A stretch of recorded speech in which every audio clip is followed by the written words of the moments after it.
하나님께서 우리에게 주시는 말씀은 누가복음 7장 11절에서부터 17절까지 말씀이 되겠습니다.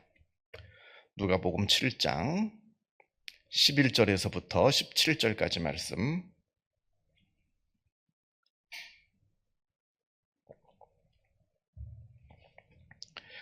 누가복음 7장 11절에서부터 17절 같이 한 목소리로 읽겠습니다. 그 후에 예수께서 나인이란 성으로 가실새 제자와 많은 무리가 동행하더니 성문에 가까이 이르실 때에 사람들이 한 죽은 자를 메고 나오니 이는 한 어머니의 독자요 그의 어머니는 과부라. 그 성에 많은 사람도 그와 함께 나오거늘 주께서 과부를 보시고 불쌍히 여기사 울지 말라 하시고 가까이 가서 그 관에 손을 대시니 맨 자들이 서는지라. 예수께서 이르시되 청년아 내가 네게 말하노니 일어나라 하시매 죽었던 자가 일어나 앉고 말도 하거늘 예수께서 그를 어머니에게 주시니 모든 사람이 두려워하며 하나님께 영광을 돌려 이르되 큰 선지자가 우리 가운데 일어나셨다 하고 또 하나님께서 자기 백성을 돌보셨다 하더라. 예수께 대한 이 소문이 온 유대와 사방에 두루 퍼지니라. 아멘. 우리가 지난 시간에 이어서 오늘도 예수님의 기적을 이제 보고 있습니다. 11절을 보게 되면 예수님께서 나인성에 가셨다 이렇게 되어 있는데, 이 나인이라고 하는 이 성은 갈릴리에 있는 마을입니다. 갈릴리 지역에 있는 어느 한 마을이고 예수님의 고향인 나사렛과 그렇게 멀지 않은 그곳입니다. 이 나인성은 구약 성경에서는 수넴이라고 불렀습니다. 수넴. 그래서 구약의 열왕기상 4장을 보게 되면 엘리사가 수넴에 있는 여인, 수넴의 여인의 죽은 아들을 살리는 장면이 열왕기상 4장에 나오는데, 오늘 예수님께서는 같은 장소에 가셔서 또 죽은 아들을 살리시는 그 놀라운 역사를 예수님께서 보여주십니다. 이건 어떻게 보면 그냥 우연히 예수님께서 그 옛날 구약의 수넴이었던 지역, 지금은 나인이죠, 그곳에 가서 마침 죽은 사람이 있어서 그 사람을 우연히 살렸다, 이게 우연의 일치라고 보기보다는 아마 예수님께서 의도하셨던 것 같아요. 일부러 나인성에 가서, 수넴에 가서 옛날 구약시대에 엘리사가 죽은 아들을 살렸듯이 예수님도 죽은 아들을 살리시는데, 그로 말미암아 예수님께서는 뒤에 보면 이제 우리가 큰 선지자가 나셨다 이렇게 했는데, 선지자보다 더 뛰어난 하나님의 아들이심을 보여주시기 위해서 일부러 요 나인성에 가서, 옛날 수넴이죠, 똑같은 상황 가운데 더 놀라운 기적을 일으키신 것이 아니겠는가, 이렇게 이제 학자들은 추측을 합니다. 아마 그게 맞는 얘기일 거예요. 그냥 우연히 예수님께서 나인성에 가셨다기보다는 일부러 나인성에 가셨다 하는 것이 더 맞는 얘기일 것 같습니다. 아무튼 이제 예수님께서 나인이라고 하는 성에 가셨는데 거기에 장례 행렬을 마주치게 됩니다. 아들이 죽었어요. 그리고 어머니는 과부입니다. 오늘 성경의 이 내용을 11절에서부터 17절까지의 말씀을 우리가 자세하게 읽어보면 이 성경의 관심이, 누가의 관심이 죽은 망자에 있지 않고 그 죽은 아들의 어머니에게 이 관심이 가 있다, 초점이 맞춰져 있다 하는 것을 우리가 보게 됩니다. 그러니까 죽은 사람에 대한 정보는 별로 없어요. 그 죽은 사람에 대한 이야기는 별로 없고 그 죽은 아들의 어머니에 대한 이야기가 많이 나옵니다. 12절을 보면 사람들이 한 죽은 자를 메고 나오니 이는 한 어머니의 독자요 그의 어머니는 과부라. 그러니까 이 어머니의 상황을 지금 이야기를 하고 있는 겁니다. 13절에 주께서 과부를 보시고, 예수님께서 과부를 보시고 불쌍히 여기사 울지 말라 하시고 하면서 예수님께서 이 어머니를 위로하시는 그 장면이 나옵니다. 하나밖에 없는 아들이 먼저 죽었어요. 그 어머니의 마음이 얼마나 아프겠습니까? 자식을 먼저 떠나보낸다, 내가 먼저 죽지 않고 자식이 나보다 먼저 죽는다, 자식의 죽음을 보고 있는 그 부모의 마음은 너무나 슬프겠죠. 너무나 괴로울 겁니다. 그리고 특별히 이 말씀에 있어서 또 우리가 눈여겨봐야 되는 것은 예수님께서 이 과부를 위로하시는데 단순히 이 과부가 아들을 먼저, 사랑하는 아들을 먼저 잃었기 때문에 떠나보냈기 때문에 괴로워했던 이유도 물론 가장 크겠지만, 이 당시의 사회 경제적인 상황을 우리가 좀 고려해 보면 우리가 예수님께서 왜 이 과부를 특별히 위로하셨는지 우리가 좀 추측할 수가 있습니다. 물론 지금이야 여성들이 얼마든지 사회에서 사회 경제적인 활동을 왕성하게 합니다. 그죠? 왕성하게 해요. 물론 뭐 지금도 여자들이 유리천정이다 그래가지고 여러 제약이 알게 모르게 있다 합니다만 그래도 과거에 비하면 지금은 많이 좋아진 거죠. 그런데 2000년 전 이 유대 땅 이 당시에는 여자는 반드시 남자 밑에 있어야만 생존이 가능했습니다. 그러니까 이 당시 상황이 그랬다는 거예요. 그래야 된다는 얘기가 아니라 이 당시 상황이 그랬다는 거예요. 어렸을 때는 아버지 밑에, 그리고 내가 성장해서는 남편 밑에, 그리고 내가 나이가 들어서는 아들 밑에. 남자의 보호를 받아야지, 이 당시 상황이 남자의 보호를 받아야지 여자가 생존하고 살아갈 수 있는 그런 사회 구조였습니다. 자, 그런데 이 여자를 보세요. 과부입니다. 남편이 없어요. 아마 부모도 안 계실 거예요. 아버지도 안 계시겠죠. 그리고 아들이 청년까지 있었으니까 아버지는 아마 돌아가셨을 거예요. 그리고 청년인 아들이 죽었어요. 그 누구도 자기를 돌봐줄 사람이 아무도 없는 겁니다. 이 남자 없는 이 밑에서 돌봄을 받지 못하는 이 여인이 현실적으로 살아갈 수가 없는 구조였던 거예요. 그러니까 예수님께서 보시기에 딱하신 거죠. 딱한 겁니다. 이 여자의 모습이. 그래서 예수님께서 이 과부를 죽은 망자도 물론 불쌍합니다만 죽은 망자보다는 예수님께서는 그 아들, 죽은 아들의 어머니를 더 불쌍히 여기셨습니다. 그래가지고 예수님께서 그 여인에게 울지 말라 위로하시는 그 장면이 나옵니다. 그러면서 관으로 다가가셔서는 손을 대고 청년아 내가 내게 말하노니 일어나라 이렇게 말씀하시니까 그 죽은 청년이 아들이 다시 살아나는 놀라운 역사가 일어나게 된 겁니다. 제가 지난 시간에도 말씀을 드렸습니다만 죽은 자가 살아났습니다. 이걸 보고 우리가 부활이라고 말하지는 않습니다. 신학적으로 엄밀하게 말하면 부활이라고 말하지는 않습니다. 왜냐하면 이 청년은 또다시 죽기 때문에 그럽니다. 그죠? 또 죽죠? 지금 살아있는 거 아니잖아요. 이 청년이.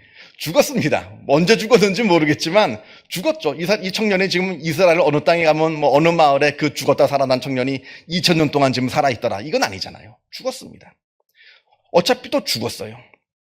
예수님께서 부활하신, 예수님의 다시 사신 것은 부활이고요. 예수님은 다시 부활의 몸으로 다시 살아나신 것이고요.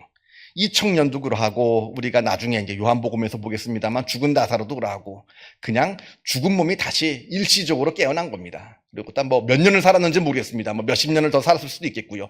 그러나 시간이 지난 다음에는 또 다시 이 사람도 병들어 죽든지 어떻게 죽든지 다 죽었습니다. 자, 어차피 죽을 건데 왜 예수님은 죽은 자를 살리시는가? 그 이유는 예수님께서는 죽은 자가 살아나는 것을 통해서 우리에게 부활이 있다는 것을 보여주시기 위해서 그럽니다. 이건 아직 부활은 아니에요. 아직 부활은 아닙니다만 부활은 우리가 천국에 갈 때 있는 놀라운 역사이긴 합니다만 그러나 부활이 반드시 있다는 것을 예수님께서 말씀하시기 위해서 말씀으로만 아니라 진짜 보여주신 거죠. 아, 정말 부활이 있겠구나. 정말 죽은 자가 이렇게 살아나는 걸 보니까 정말 부활이 있겠구나. 그러면서 사람들로 하여금 이 청년이 다시 살아난 모습을 보면서 천국을 바라보게 하시고 또 부활을 바라보게 하시기 위해서 이 일을 이루셨다는 겁니다. 그래서 우리가 성경을 볼 때 죽은 자가 살아나고 병든 자가 고침받고 물론 중요합니다만 그걸 통해서 그게 자체만 중요한 것이 아니라 그걸 통해서 예수님께서 우리에게 무엇을 말씀하시고자 하시는가를 우리가 봐야 된다는 거예요. 그래서 그 놀라운 사건을 바라보면서 천국을 바라봐야 되는 것이고요.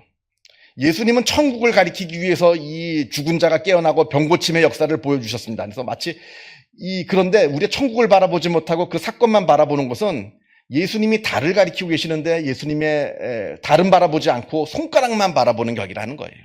그래서 이 사건은 죽은 몸이 살아나고 병든 자가 고침받고 그것도 중요하지만 더 중요한 천국에 대한 이야기다 하는 것을 우리가 꼭 기억을 했으면 좋겠고요. 그리고 또 오늘 말씀에 우리가 읽을 때 한 가지 기억해야 되는 것은 아까도 말씀을 드렸습니다만 예수님의 관심이 지금 죽은 아들 망자에 있지 않고 그 아들을 잃은 과부에게 이 관심이 집중되어 있습니다. 이건 무슨 얘기냐면 예수님의 관심은 약자에게 있다는 겁니다. 아까도 말씀드렸다시피 이 과부라고 하는 것은 이 당시에 약자 중에 약자예요. 성경에 나오죠. 고아, 과부, 나그네. 아무도 돌봐주지 않습니다. 나그네라고 하는 사람은 외국 사람인데 이스라엘에 들어와서 사는 사람들을 말합니다. 아무도 돌봐주지가 않아요. 어디 도움을 청할 곳도 마땅치가 않습니다. 부모가 없는 고아, 남편이 없는 과부, 그리고 고향이 없는 나그네. 성경에서는, 특히 구약 성경에서는 가장 약자 중에 약자들, 연약한 자들을 고아와 과부와 나그네라고 표현을 하는데, 예수님께서 이러한 자들에게 관심이 많으시다는 겁니다. 예수님뿐만 아니라 성경 자체가 그래요. 성경을 읽어보면 성경은 늘 약자 편입니다. 우리가 그걸 잊지 말아야 돼요. 약자 편입니다. 그래서 우리가 연약한 사람들, 나보다 약한 사람들 눈물 흘리게 하면 하나님께서 기뻐하지 않으십니다. 아무리 신앙생활 오래 하고 열심히 기도하고 열심히 헌금하고 열심히 뭘 해도 내가 나보다 연약한 사람을 아프게 하고 괴롭게 하고 괴롭히고 눈물 나게 하면 하나님은 그거 가지고 기뻐하시지 않습니다. 왜냐하면 하나님은 기본적으로 연약한 자의 편이시기 때문에 그러하다는 겁니다. 왜 하나님께서는 연약한 자의 편이실까? 근데 이건 일반화시킬 수는 없습니다. 그냥 이거는 상징적인 표현이긴 한데, 전에도 몇 번 말씀드린 건 기억이 있습니다만, 가진 것이 많은 사람은 하나님을 의지하지 못할 환경 안에 놓여 있어요. 좀 평균적으로. 왜냐하면 어려운 일이 있어요. 가진 돈으로 다 해결이 가능합니다. 아프면 병원 가고 어려운 일 있으면 변호사 사고 기도하기 전에 다 할 수 있어요. 그게 안 된 다음에 그게 다 안 되면 그때 기도하죠. 보통 봤을 때. 다 그렇다는 얘기가 아니라 보통 봤을 때. 근데 없는 사람들, 가난한 사람들, 연약한 사람들은 어떡합니까? 자기 힘으로 해결할 게 하나도 없어요. 조금만 아파도 병원도 못 가고 억울한 일 조금만 다녀도 변호사를 못 사요. 주변에 인맥도 없습니다. 어떡합니까? 하나님께 기도하는 수밖에 없죠. 모든 다 그런 사람, 연약한 사람들이 다 그렇다는 얘기는 아니고요. 그럴 확률이 많다는 거예요. 하나님께서는 이때 누구를 기뻐하시겠느냐, 누구의 편이 되어 주시겠느냐라고 볼 때 하나님을 의지하는 자의 편이라는 겁니다. 하나님을 의지하는 자의 편. 그러니까 하나님은 약자의 편이 되시는 거예요. 하나님께 늘 기도할 수밖에 없고 하나님께 늘 하나님을 의지할 수밖에 없는 약자의 편이다 하는 것을 우리가 성경을 통해서 보게 됩니다. 자, 그렇다면 우리가 여기서 두 가지 교훈을 얻을 수가 있습니다. 첫 번째는 나보다 연약한 자를 괴롭혀서는 안 된다는 거예요. 그리고 나보다 연약한 자에게 늘 도움을 주어야 된다는 겁니다. 그게 하나님께서 기뻐하시는 경건의 모습입니다. 그게 바로 경건의 모습이에요. 경건이라는 게 그냥 어디 기도원에 들어가서 40일 금식 기도 이게 경건이 아니라 하나님의 마음으로 사는 게 경건입니다. 하나님께서 나보다 연약한 자를 돕기를 원하시면 그를 도와주는 것. 이게 바로 이제 이 오늘 말씀을 통해서 한 가지 배워야 되는 것이고요. 두 번째는 세상의 모든 사람은 다 약자라는 겁니다. 아무리 가진 것이 많다 하더라도, 아무리 엄청난 힘과 권력을 가진 자라 할지라도 결국 나는 약자라는 거예요. 내 인생 내 마음대로 못하고 결국에 죽음으로 끝을 맞이하는 약자라는 겁니다. 이걸 알면 지혜로운 사람이 되는 것이고요. 이걸 모르면 미련한 자가 되는 겁니다. 그깟 재물 돈 좀 몇 푼 가지고 있고 힘 조금 가지고 있다고 해서 자기가 마치 온 세상을 다 가진 것처럼 교만한 사람은 어리석은 사람입니다. 내가 가진 것이 아무리 많다 하더라도 나는 연약한 존재입니다. 하나님 앞에 겸손할 수 있는 사람이 바로 믿는 자이고 지혜로운 자의 모습이에요.